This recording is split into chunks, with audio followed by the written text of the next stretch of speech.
Setelah kita melihat bahwa Yesus mempunyai kuasa untuk mengampuni dosa dan dengan demikian menunjukkan bahwa Dia adalah Allah sendiri, sekarang saya akan mengungkapkan fakta yang lain yang menunjukkan bahwa Yesus adalah Allah. Fakta ini adalah fakta di mana Yesus ternyata memerintah malaikat-malaikat. Di dalam Matius 13 ayat 41 dikatakan, anak manusia akan menyuruh malaikat-malaikatnya dan mereka akan mengumpulkan segala sesuatu yang menyesatkan dan seterusnya. Anak manusia itu adalah Yesus. Dia menyuruh malaikat-malaikatnya. Lalu dalam Markus 13 ayat yang ke-27. Dan pada waktu itu pun dia akan menyuruh keluar malaikat-malaikatnya dan akan mengumpulkan orang-orang pilihannya dari keempat penjuru bumi. Dia akan menyuruh keluar malaikat-malaikatnya.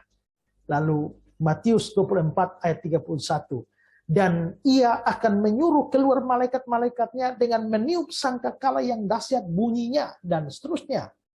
Nah, 3 ayat yang kita lihat ini menunjukkan bahwa Yesus itu bisa memerintah malaikat. Yesus bisa menyuruh malaikat.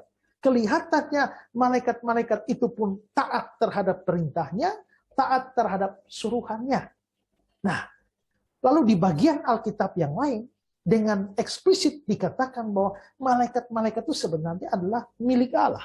Misalnya dalam Lukas 12 ayat yang ke-8. Setiap orang yang mengakui aku di depan manusia, anak manusia juga akan mengakui dia di depan malaikat-malaikat Allah. Lalu Lukas 15 ayat 10. Demikian juga akan ada sukacita pada malaikat-malaikat Allah. Jadi dikatakan bahwa malaikat-malaikat Allah, apa artinya malaikat-malaikat Allah? Artinya malaikat-malaikat itu milik Allah. Kalau malaikat itu milik Allah, maka hanya Allah yang berhak untuk memerintah atau menyuruh malaikat-malaikat. Dan kalau Yesus itu menyuruh malaikat, memerintah malaikat, dan malaikat-malaikat taat kepada Dia, itu berarti bahwa malaikat-malaikat itu sebenarnya adalah milik Yesus.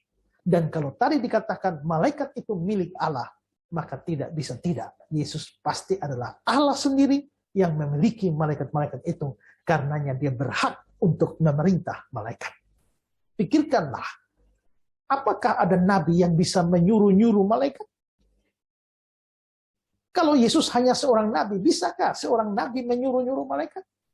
Apakah Yesus hanya seorang guru biasa? Kalau Yesus guru biasa, guru mana yang bisa menyuruh-nyuruh dan memerintah malaikat? Apakah Yesus hanya seorang tokoh agama, pendiri agama saja? Manusia biasa? Mana ada manusia biasa, tokoh agama yang bisa suruh-suruh perintah-perintah malaikat dan malaikat-malaikat taat turut kepadanya?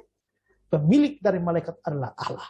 Dan jikalau Yesus itu bisa memerintah malaikat dan malaikat tunduk taat kepada Dia, tidak bisa tidak, Yesus adalah Allah sendiri. Yang percaya katakan, amin.